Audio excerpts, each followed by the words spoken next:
신들에게 참 적지만 이렇게 사랑의 선물을 표현할 수 있게 해주셔서 감사합니다. 하나님, 이분들의 삶을 지금까지 지켜주셨듯이 앞으로의 삶도 지켜주시고 인도하여 주시되 특별히 강건한 은혜를 더하여 주시옵소서. 먹으실 때에 드실 때에 하나님 소화가 잘 되게 하여 주시고 밤에 주무실 때는 단잠을 자게 하여 주시고 또한 다닐 때에는 하나님 관절에 어려움이 없도록 주여 몸의 통증과 염증이 사라지게 하여 주시오며 하나님 주신 은혜로 이 세상을 힘있게 살아가는 우리들의 어버이들이 되게 하여 주시옵소서. 하나님, 특별히 어버이 주일을 맞아 오늘 예배에 참여한 모든 이들, 하나님, 우리가 자녀이고 우리가 어버이들입니다. 하나님 앞에 바른 영적 생활을 함으로써 우리 교회 성도들의 가정이 건강해질 수 있도록 도와주시옵소서. 이 모든 것을 예수님의 이름으로 기도하옵나이다. 아멘. 우리 옆에 분 보면서 이렇게 인사합시다. 어버이 은혜 감사합니다. 한 번 더 합시다. 왜냐하면은 우리가 누군가의 다 자녀였잖아요. 아버님 돌아가시고 어머니 세상에 안 계시지만은 그래도 은혜 감사하죠, 그죠? 그리고 또 지금 어머니고 모시고 계시는 분 또 계시는데 그것도 생각하니까 감사하잖아요. 감사하는 마음을 담아서 옆에 분 수고를 많이 하시는 분이시고 그러잖아요. 그래서 이번에는 이렇게 합시다. 정말 집사님 수고 많이 하십니다. 감사합니다. 한적한 시골 마을에 자랑스러운 아들 4회와 손주를 둔 두 노부부가 살고 계셨답니다. 아들은 효자였고 명절 때마다 부모를 찾아와서 정말 부모를 섬기니까 이 노부부는 늘 행복에 겨워서 동네 사람들에게 우리 아들 최고라고 자랑하고 다니셨다는 거예요. 그러던 어느 날 어머니가 세상을 떠났고 홀로 남은 아버지는 시골의 모든 것을 정리하고 아들 서울집으로 이제 올라가게 되었다고 합니다. 하지만 대도시 생활이 여의치가 않는 겁니다. 아들은 매일 바빠서 아들 얼굴 쳐다보기 힘들고 무관심한 며느리와 손주 그리고 심지어 강아지마저, 강아지 이름이 민키인데 민키마저도 그들도 보지도 않는 그런 뒤로 밀린 삶 속에서 아버지는 외롭게 삶을 지탱하며 살고 계셨답니다. 아버지를 가족이라고 부르면서도 그의 존재는 식탁에도 대화에서도 마음속에서도 없었답니다. 그러던 어느 날 아버지가 집 나간 후에 돌아오지를 않는 겁니다. 아들은 비로소 이 사실을 깨닫고 아버지의 방문을 열어보게 됩니다. 그곳에는 이런 글귀가 써져 있었습니다. 잘 있거라 3번아 6번은 간다. 이 쪽지를 발견하고 이 아버지는 그 집을 떠나버린 겁니다. 1번은 그럼 누구냐? 1번 누굴까요? 며느리. 강아지, 누가 강아지가 1번? 며느리. 2번은 손녀딸. 2번도 역시 강아지가 나오네요. 손녀딸. 3번은 아들. 4번은 강아지. 5번은 가정주부. 6번은 이 할아버지였습니다. 이 아버지였습니다. 아들은 뒤늦은 후회에 무릎을 꿇고 정말 참 눈물을 흘리면서 아버지를 찾아 났습니다. 하지만 아버지가 어디에도 없어요. 고향에 가셨나 해서 시골에 가서 전화해보고 이래도 거기도 안 계시고 여기에도 안 계시고 가 계실 만한 곳을 다 봤는데도 안 계시는 거예요. 몇 날이 지났어요. 우연히 아파트에서 아버지랑 같이 지내시는 할아버지를 만납니다. 그 할아버지가 자네 김영감 아들인가 그러시더래요. 예, 그렇습니다. 요즘 왜 김영감이 안 보이냐 이렇게. 그렇지 않아도 제 아버님이 안 보이십니다. 왜? 좀 부끄럽지만 아버님 가출하셨어요. 그랬어요. 아이고 교회 가출하셨구만. 아버지 혹시 못 보셨습니까? 글쎄 말이야. 그러면서 하는 얘기가 아버지가 이런 자네 아버지는 늘 자신이 6번이라고 그렇게 얘기하셔서 그렇게 얘기하더랍니다. 그래서 두 분이 가실 만한 노숙자 서울 노숙자 거리를 찾아가셨다 하는 얘기가 끝났습니다. 이야기를 읽어보았어요. 이야기는 우리에게 묻습니다. 우리는 지금 우리 곁에 부모님을 몇 번째로 대하고 있는가 하는 것입니다. 이제 우리의 마음을 어머니의 마음이라는 노래에 담아서 함께 고백했으면 좋겠습니다. 우리가 5월 8일 어버이날 어버이주일 되면 늘 부르는 노래인데 우리 같이 부르고 오늘 말씀을 생각해 보도록 하겠습니다.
사실 저는 이 노래를 부를 때마다 그렇게 눈물이 나요.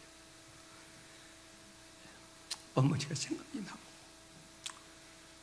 참 가난한 시절 때 배우지 못하고 참 무식하게 사시면서 많이 힘들어하셨거든요.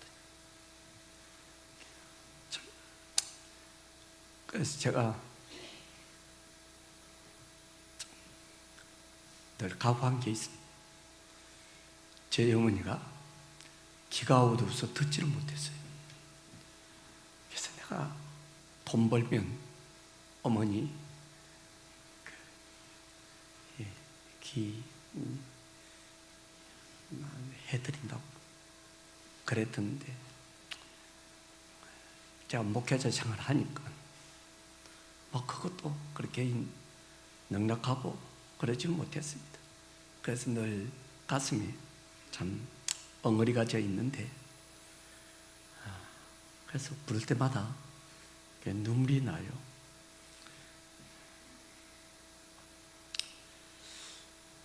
마음을 정리하고 오늘 말씀을 전하겠습니다. 미국의 가족 상담관 게리 프리먼이라는 분이 The Five Language of Children이라는 글을 썼습니다. 이분은 어린이를 사랑하는 5가지의 언어가 있다라고 이야기합니다. 그 5가지 언어는 뭐냐? 첫 번째는 신체 접촉이 언어이다. 피지컬 터치를 해줘야 된다는 거예요. 두 번째는 인정하는 말, word of affirmation. 이 소리 조금 낮춰주셔야 되겠습니다. affirmation이라고 말합니다. 잘했어, 사랑해, 너 소중해 라는 거죠. 그리고 세 번째는 퀄리티 타임, 함께하는 시간. 네 번째는 아이들에게 부모가 선물을 주는 기프트. 다섯 번째는 애들과 함께 액션 서비스, 함께 행동하는 것. 이게 부모가 아이들을 사랑하는 언어랍니다. 5가지 언어. 이분은 부모 입장에서 어떻게 이 아이들을 건강하게 키워야 할까 하는 것을 생각하고 이렇게 경험담을 이야기했던 것 같아요. 저는 이 글을 읽으면서요, 거꾸로 생각해 보았습니다. 거꾸로. 우리 아이들이, 자녀들이 부모님을 대할 때에 우리는 부모로서 어떤 언어가 여러분 가장 부모에게 위로가 되고 참 안정이 되고 사랑이 느껴지는 언어인가? 이거 어떻습니까? 어머니의 손을 한번 잡아주고 한번 안아드리고 아버지를 한번 안아드리고 손잡아드리는 것. 그래서 제가 이 설교를 미리 준비해 놓고요, 어제는 저희 아버님 찾아뵈러 갔습니다. 마산에서. 아버님 뭐 드시고 싶으세요? 그래서 평소에 이 불고기를 좋아하셨는데 어느덧 이제는 불고기는 물 건너 갔고 회를 드시겠다고 하시는 거예요. 이 연세에 회를 드시겠습니까? 그럼 내가 회가 맛있지 하는 거예요. 그래서 알겠다고. 그래 회를 살 드시고 하는데요, 계단을 오르락내리락 하는 게 힘들어요. 그래서 제가 이 말씀을, 설교를 준비한 가운데서 느낀 게 요때다. 아버지의 손이라도 잡아보자. 아버지를 안고 껴 안고 이렇게 한 발짝 한 발짝 걸으면서 아버지, 운동하셔야 됩니다. 그러면서 건강하셔야 돼요. 그래야 또 출석 때 볼 수 있습니다. 아버지 건강하셔. 제가 그렇게 말씀을 드렸는데요, 여러분 정말 아버님 행복해 하셨어요. 부모님이 살아계셔서 손이라도 잡아라도 드릴 수가 있는데 부모님이 일찍이 세상에 떠나시는 분은 잡아드릴 수도 없고 안아드릴 수도 없고 몸 봉투를 만들어서 드릴 수도 없으니 어찌하면 좋습니까?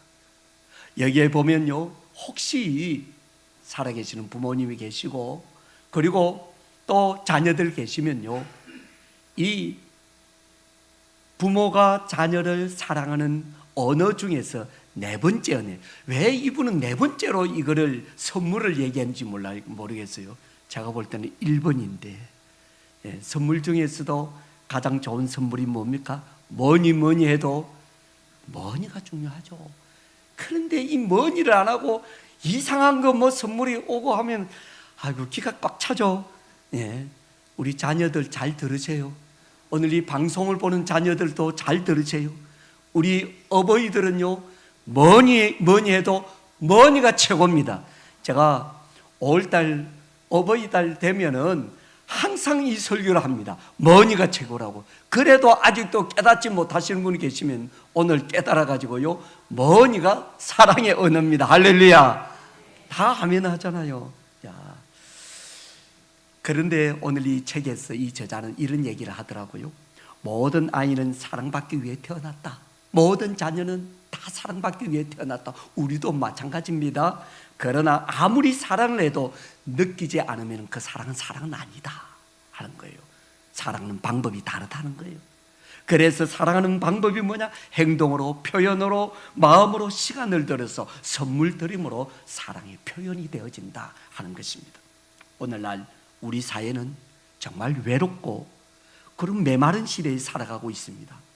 여기저기 보아도 가정이 무너지고 자녀들은 혼란 속에 방황하고 부모는 부모 역할, 부모답지가 쉽지가 않습니다. 부모답게 산다는 게 여러분 간단하고 쉬운 일이 아니더라고요. 그것도 어렵습니다. 그러나 하나님은 분명하게 우리에게 이런 말씀을 하십니다. 에베소서 6장 1절 2절 같이 한번 큰 소리로 읽어보겠습니다. 시작.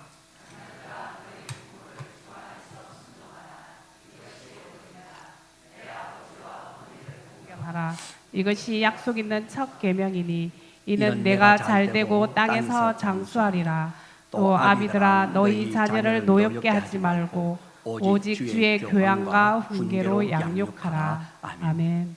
아비된 우리 부모들이 이 어버이날 어떤 어버이가 되어야 할까?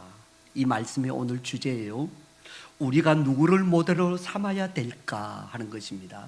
우리의 영원한 아버지 하나님, 우리 아버지를 우리가 모델을 삼아야 하지 않겠는가? 오늘 보세요. 자녀들아 너희 부모를 주 안에서 순종하라. 아비들아 너 또 너희 자녀를 노엽게 하지 말라. 이런 말씀을 하고 계세요. 우리는 자녀들입니다. 우리는 또한 어버이들입니다. 어버이들이라면 오늘 어버이 주일을 맞이해서 우리는 영원한 아버지 되신 하나님을 모델로 참 어버이의 자리에 서는 것, 이것이 오늘 성경이 우리에게 가르치는 내용 아닐까 하는 것입니다. 그래서 성경을 보니까요, 성경에 그 내용이 나와 있어요.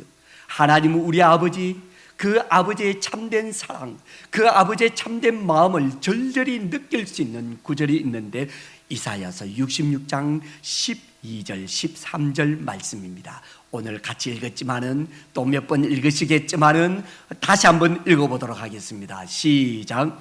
여호와께서 이와 같이 말씀하시되 보라 내가 그에게 평강을 같이 그에게 문 나라의 영광을 넘치는 시내 같이 주리니 너희가 그 성읍의 젖을 빨 것이며 너희가 옆에 안기며 그 무릎에서 놀 것이라. 어머니가 자식을 위로함 같이 내가 너희를 위로할 것인즉 너희가 예루살렘에서 위로를 받으리니. 아멘.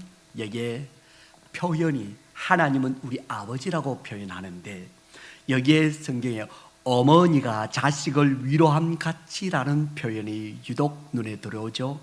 이 표현은 하나님의 넓고 깊고 따뜻한 사랑을 표현하기 위해서 사용된 겁니다. 아버지의 투박한 사랑보다는 어머니의 따뜻하고 섬세한 사랑을 강조하기 위한 표현이죠. 하나님은 어떤 아버지신가? 세 가지입니다. 평강을 주시는 아버지, 열방의 영광을 주시는 아버지, 안전을 주시는 아버지, 옆에 안기며 무릎에서 놀게 할 것이다. 이게 바로 안전을 주시는 아버지라는 것입니다. 여러분, 이사야 66장의 배경은 이스라엘 백성들이 포로에 귀환해서 그들의 살아가는 삶의 백성을 향하여 아버지 되신 하나님께서 위로해 주시는 내용입니다. 이들의 과거를 보는 거예요. 이들의 과거는 첫째, 당연히 편안한 시간이 없었을 것이었고, 둘째, 성공했다 싶어도 다 뺏기고 갈취를 당하는 과거였고, 셋째, 인간 대접도 받지 못했을 것이고, 넷째는 늘 쫓기듯 불안했을 것이고, 다섯 번째, 사회의 약자로 살았던 하나님의 백성들이었고, 여섯 번째, 가난과 궁핍함 속에 하루하루를 힘들게 버텨나갔던 이 하나님의 아들 자녀들의 모습이었다는 것입니다. 그런데 이들에게 진정한 아버지 되신 하나님께서는 오늘 세 가지 말합니다. 이제는 평안을, 이제는 영광을, 이제는 안전을 너희에게 주리라. 어버이의 여러분 가장 기본적인 마음이에요. 우리 어버이들은 다 그런 데들이니까요. 어머니들은 그렇게 땅볕에 가서 일하면서 그 다 고든도댕을 하고도 자녀들 잘 되기를, 자녀를 위한다면 그 무엇이든지 아끼지 않고 모든 것 쏟아붓는 것, 이게 바로 어버이인 거예요. 제가 저희 어머니의 모습을 볼 때에 이 어머니가 참 귀가 어두우니까 잘 못 듣고, 잘 못 들으니까 발음이 세고 발음이 정확하지도 않고, 그러니 동네 어르신들에게 놀림감 되고, 그랬던 그 어머니가 자식만큼은 누구보다도 사랑해요. 시골 동네에 저기가 없잖아요. 간식거리가 없거든요. 또 간식 살 돈도 없었어요, 옛날에 사는 형편들이. 그런데 동네에 감을 주워다가 그 감을 왕겨 속에 감을 딱 넣어 놓습니다. 넣어 놓으면 이게 시간이 지나면 홍시가 돼요. 학교 갔다 오면은 하라 해가지고 그 안에 또 손 어디 있는지도 모르는데 홍시를 딱 꺼내가지고 이거 먹어라. 그러면서 그 홍시를 주시는 어머니의 손은 정말 아름답고, 그 어머니의 미소는 아직도 잊어먹을 수 있어요. 그렇게 만족스럽게 어머니가 주시는 거예요. 이게 바로 어버이입니다. 여러분이고, 그리고 우리들이고, 여러분의 부모님들이셨습니다. 그렇게 자식 잘 되고 자식을 위한 것이라면 그렇게 아끼지 않게 자기는 굶으시면서 참으시면서 그렇게 주셨던 것 아니겠습니까? 여러분, 이제 우리 하나님이 우리 어버이들의 모델이 되시는 분이십니다. 그래서 우리는 오늘 말씀을 통해서 어떤 어버이가 되어가야 할 것인가, 그 방향성을 찾고 오늘 말씀을 맺을까 하는데, 첫째는 자녀들의 삶의 평강을 위해서 뒤에서 기도로 싸워주는 어버이입니다. 한번 따라해 봅시다. 뒤에서 기도로 싸워주는 어버이가 되어야 합니다. 뒤에서 싸워주는 어버이가 되어야 합니다. 오늘 우리가 할 수 있는 일이 뭐가 있겠습니까? 우리의 자녀들에게 할 일이 별로 없잖아요. 여기에 보면 여호와께서 이와 같이 말씀하시되, 보라 내가 그에게 평강을 강같이. 오늘 우리 시대는 살롬이 없는 시대, 평강이 없는 시대. 왜냐하면 예측 불허가 있고, 그리고 얼마나 불안합니까? 불의의 사고가 갑자기 일어납니다. 천재지변이 생깁니다. 불가항력적인 사건 사고들이 여기저기에서 일어납니다.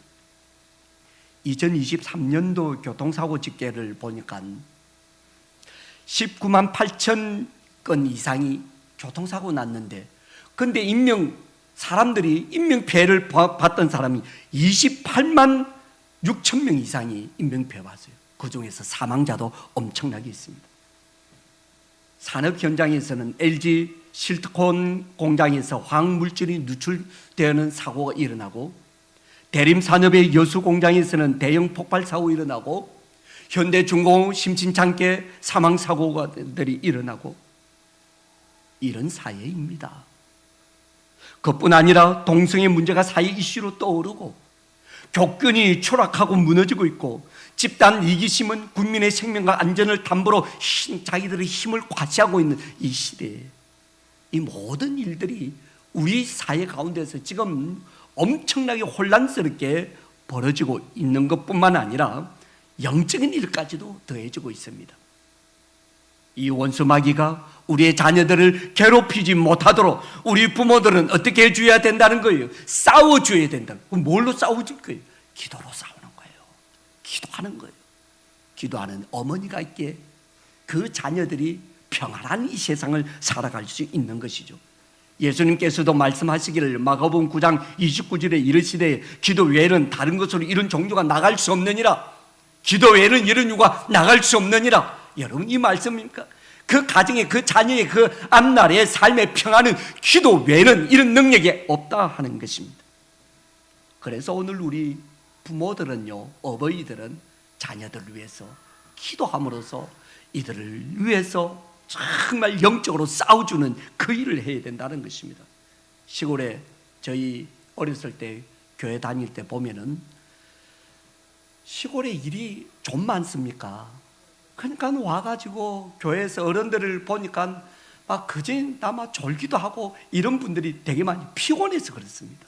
그런데 기도 시간에 보면 그렇게 눈물 흘리면서 이분들이 이 교회에 나와가지고 저 할머니 할아버지들이 꾸벅꾸벅 졸면서 기도하고 있는 것, 자기들의 일신을 위해서, 일신상을 위해서 아니에요.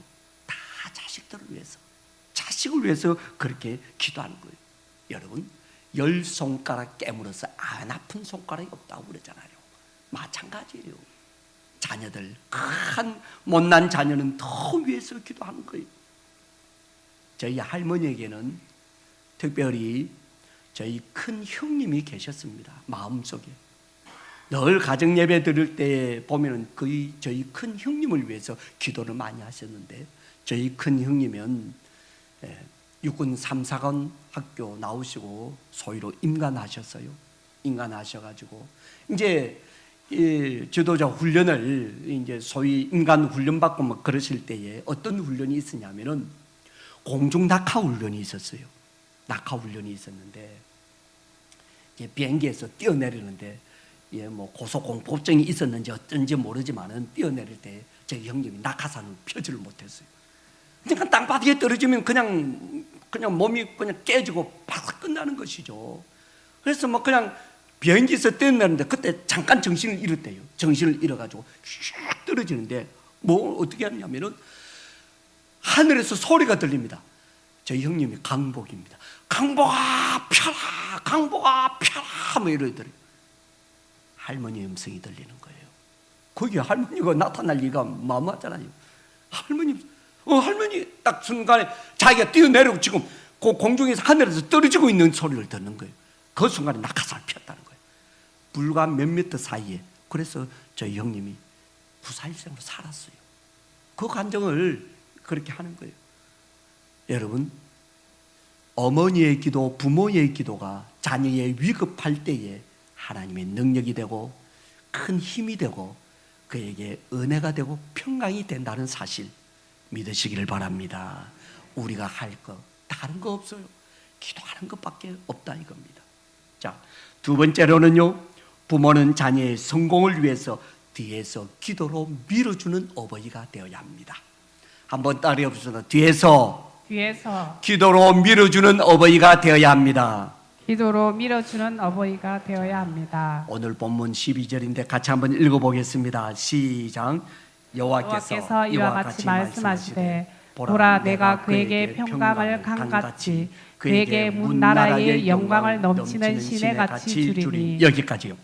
그에게 문 나라의 영광을 넘치는 시내 같이 주리니라는 말씀 보죠. 이때 이 영광이 무엇이겠습니까? 세계 열방 가운데에서 너희가 머리가 되고 꼬리가 되지 않게 해주시겠다라는 하나님의 말씀이죠. 이건 성공시켜 주겠다 하는 것입니다. 여러분, 부모는 자녀들이 성공되기를 원하는 거예요. 하나님께서 그의 자녀된 이스라엘 백성들을 향해서 내가 너희들이 세계적인 인물 만들어줄게, 그런 거죠. 물리학에서 뛰어난 유태인이 되게 해줄게, 화학에서 생리학에서 세계적인 유태인 되게 해줄게, 경제학에서 문학에서 뛰어난 인물 되게 만들어줄게, 그 얘기죠. 노벨상 전체 수상자 중에 유대인들이요, 비율이 약 20%에서 25%를 차지합니다. 똑똑한 사람 되게 많아요. 하나님께서 내가 문 영광을 너희에게 줄게, 세계 열방 중에 너희들이 뛰어나게 해줄게, 그렇게 해서 세워주는데 실제로 그런 현상들이 나타나고 있다는 사실 아닙니까? 여러분, 우리가 예수 믿으면서 세상에서 꼴찌되라는 법이 어디 있습니까? 저는 이왕에 우리 모든 성도들이 다 세상에서 성공해서 하나님께 영광 돌리는 저와 여러분, 우리 모두의 가족들이 될 수 있기를 주의 이름으로 축복합니다. 우리 부모들이 그러기 위해서 뒤에서 뭐 해야 되느냐? 우리가 뭘로 밀어주겠습니까? 기도로 밀어주는 거죠. 기도해야 우리 아이들의 하는 직장이 잘 됩니다. 사업이 잘 됩니다. 아이들의 삶이 평안합니다. 기도로 밀어주는 거예요. 이것이 부모의 기쁨이고 부모의 바람이고 부모의 보람이 되는 것이죠. 그런데 한 가지 더 말씀을 드린다면, 세상적으로 성공하는 것도 중요하지만은 그보다 우리는 더 가치를 두는 것이 있죠. 신앙적으로 성공하는 것 말입니다. 믿음의 성공자, 신앙의 성공자, 예배자로 세워진다면 우리 부모로서는 더 이상 바랄 것이 없어요. 이 예배자가 되고 신앙의 성공자가 되고 믿음의 성공자가 되면은 언젠가는 하나님께서 성공시켜 줄 것이기 때문에 걱정을 하들 마십시오. 안 해도 됩니다. 다 알아서 주시는 거예요.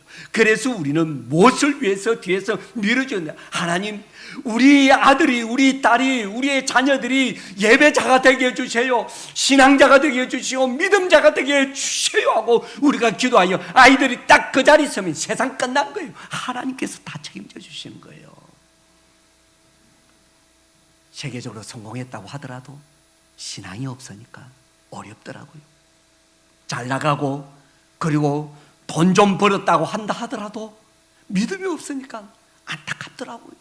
역시 부모의 마음은 아픔이고 찢어진다 이거죠. 그래서 오늘 우리가 멀리 내다보면은, 아이고 나는 참 예수 믿어서 천국 가는데 우리의 자녀들이 지옥 가는 거, 그같이 찢어지는 마음이 어디 있습니까? 그래서 우리 부모들은 자녀들의 신앙을 위해서, 믿음을 위해서 기도하는 거, 다른 기도 없어요.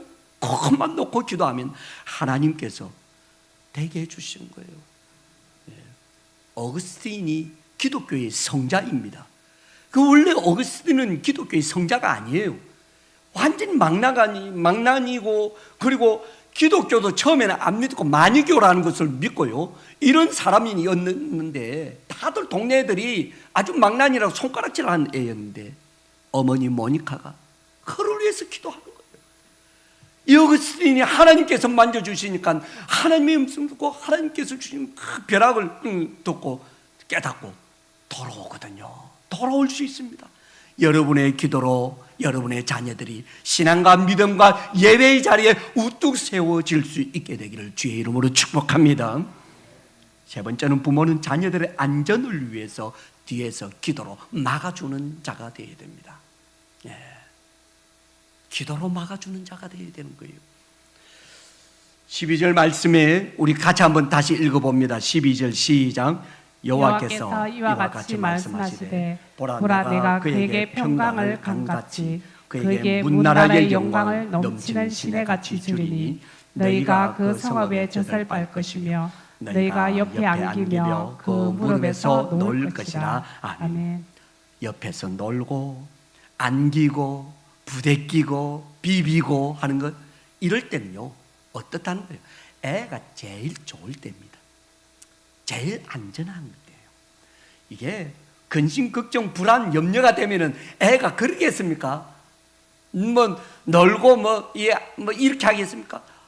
애들이 불안하면요 엄마 딱 붙어요. 아빠한테도 애들이 어디를 갈 때 강을 건넌다 잡아라 하면 애가 지가 안 떨어지려고 막 꽉 잡는다니까요. 그런데요, 애가 평안하면은 그냥 와서 비비고 놀고 뛰고 속고 난리 나거든요. 안전하다라는 뜻이에요. 여러분, 오늘 하나님께서 이스라엘 백성들이, 바로 너희들이 내게 놀고 그리고 안기고 그리고 눕고 안전하게 해주겠다, 이게 우리 부모들이 해야 될 일이다라는 거예요. 하나님께서 이스라엘 백성들 그렇게 해주신다네요. 오늘 우리가 그러기 위해서는 어떻게 뒤에서 기도로 아이들을 괴롭히는 원수마귀 사탄의 모든 권세들 다 막아내고, 하나님 지켜주세요, 편안하게 해주세요, 안정이 되게 해주세요, 그래야 되지 않겠습니까? 우리가 물려줄 게 애들한테 재산이 있습니까? 건강 물려주겠습니까? 성전을 물려주겠습니까?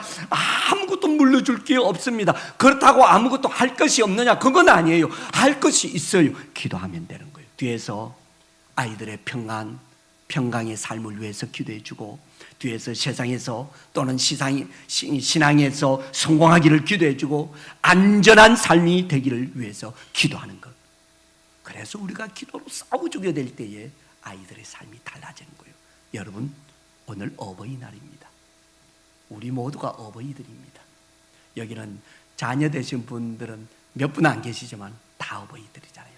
여러분의 자녀들을 위해서 시간을 좀 내세요. 기도하는 자리에 여러분이 조금 시간을 내셔서 기도하시고, 예배 시간에 오셔서 내 기도도 중요하지만은 이제는 조금 시간을 몇 초라도 더 써서 하나님, 우리 애들 아시죠? 하나님 도와주세요. 기도라 몇 마디라도 기도를 섞으세요. 그것이 어버이들이 하는 이야기랍니다. 그러면은 마지막으로 교회에서도 우리는 훌륭한 어버이들이 되어야 합니다. 한번 따라 해봅시다. 교회에서도 훌륭한 어버이가 되셔야 합니다. 훌륭한 어버이가 되셔야 합니다. 13절을 같이 읽겠습니다. 시작. 어머니가 자식을 위로함 같이 내가 너희를 위로할 것인즉 너희가 예루살렘에서 위로를 받으리니. 아멘. 아멘. 믿음의 형제 자매 우리 모두는 신앙 안에서 우리 양짓들 교회의 가족입니다. 여기에 우리의 어버이들은 어머니같이 우리 교회 교우들을 위로하는 자들이 되어야 합니다. 성도들이 세상에서 성도라는 이름으로 가지고 살아간다는 게 여러분, 이게 녹록하지가 않습니다. 옛날에 이 교회를 안 다닐 때는 몰라도, 예수를 안 믿을 때는 몰라도, 예수를 믿을 때는 이 성도의 이름을 가지고 살아간다는 것, 정말 피곤하고 힘들고 눈치 볼 때가 많이 있잖아요. 그럴 때가 있습니다. 친구들과의 사이에서, 또는 신혼 가정을 이루며 아이들을 키우면서 사는 것이 얼마나 고생스럽고 고통스럽습니까? 바꿔주셔도 됩니다. 우리 성도들이 어디서 위로를 받을 수가 있겠습니까? 교회입니다. 따라해 봅시다. 교회입니다. 교회입니다. 교회에서 위로를 받아야 돼요. 위로가 뭐냐? 이 위로를 받을 때 어떤 현상이 일어나느냐? 다 아시겠지만요, 스트레스 호르몬이 감소가 되고 심장이 건강해지고 옥시토신이 분비가 되고 우울증이 감소가 되고 수면 질이 개선이 되고 면역이 강화가 되고, 여러분, 위로라는 것이 이렇게 좋다네요. 얼마나 좋은지 몰라요. 그러니까 교회 오는 것이 약국 가는 것보다 낫고 병원에 치료받는 것보다 낫습니다. 교회 오면 있던 병도 없어지는 것이 교회인 것입니다. 위로하는 것 어렵지 않습니다. 공짜입니다. 다 할 수 있습니다. 가급적이 많이 하셔야 됩니다. 옆에 분 보고 이렇게 해봅시다. 그동안 수고하셨습니다. 그동안 수고하셨습니다. 한 번 더 합니다. 고생 많습니다. 고생 많습니다. 한 번 더 합니다. 그 정도면 충분히 잘 살고 계십니다. 그 정도면 충분히 잘 살고 계십니다. 위로를 좀 받으세요. 이 말에 위로를 받아서 오늘 다른 약 하나 안 드셔도 거뜬할 정도로 여러분 그렇게 되었으면 좋겠어요. 사도 바울은 고린도전서 4장 15절 말씀에 그리스도 안에서 1만 스승이 있으되 아비는 많지 아니하니 내가 복음으로써 너희를 낳았습니다 말씀합니다. 단순한 서성이 아니라 복음으로써 생명을 낳은 아버지라고 자기 자신을 고백하고 있어요. 바로 이것이 교회의 존재의 이유인 것 같습니다. 교회는 사람을 낳고 생명을 키우는 곳입니다. 아무리 웅장한 예배당이 있다 할지라도 생명을 품지 않으면 무덤 같은 건물에 불과한 겁니다. 아무리 프로그램이 좋고 예배가 화려해도 복음을 통해 새 생명을 낳지 못하면 사명을 잃은 교회가 되는 것입니다. 지금 이 시대는 바로 영적 출산이 멈춰진 시대라고도 말들 하지 않습니까? 세상이 어둡고 깊으면 깊을수록 우리는 더 깊은 눈물과 더 간절한 기도로 잃어버린 영혼을 품고 그 영혼을 향하여 달려가야 할 것입니다. 6월 1일은 우리 교회에서 그동안 여러분 품으신 VIP들을 초청하는 날입니다. 교회가, 우리 양지뜰 교회가 생명을 품었고, 우리 양지뜰 교회가 생명을 낳고, 우리 양지뜰 교회가 생명을 세우는 그 일, 6월 1일입니다. 오늘도 예배 마치시고 또 식사하시고 나가면 거리에서 또 시장 통해서 또 가정을 가면서 만나는 사람에게 복음을 전할 때 의미 있는 사람을 만나게 될 줄도 누가 알겠습니까? 그런 일도 일어납니다. 여러분, 의미 있는 사람 만나게 해달라고. 이게 바로 교회입니다. 우리가 이 교회에 거룩한 어버이들이 되지 아니하면 우리 교회는 그냥 횡한 건물 자체로 남게 유령의 건물이 될 수 있을지도 몰라요. 그렇기 때문에 오늘 우리는 복음을 힘써 전하고 복음으로 성도를 세워가는 오늘 우리 교회가 되어야 할 것입니다. 여러분, 우리 교회는 그 어느 교회보다도 위로가 넘치는 교회입니다. 우리 교회에는 있던 병도 없어지는 교회입니다. 오늘 교회를 통해서 여러분의 한없는 은혜가 여러분의 가정과 심령에 넘치고 어버이 된 오늘 우리의 삶의 자세가 어떻게 가야 할 것인가를 깨닫고, 또한 여러분 교회에서도 모두가 다 어버이가 되는 은혜가 있게 되기를 주의 이름으로 축원합니다. 이 시간에 헌신과 결단의 자리로 여러분을 초대합니다. 우리는 어버이들입니다. 어버이들이 뭡니까? 자녀들 위해서 내가 어떻게 해야 될 것인가 하는 것이 있어야 되지 않겠습니까? 평강을 위해서 싸워주는 부모가 되어야 합니다. 자녀의 성공을 위해서 기도하는 부모가 되어야 됩니다. 신앙적으로 세상적으로도 기도해야 되죠. 자녀의 안전을 위해서 기도하는 부모가 되어야 합니다.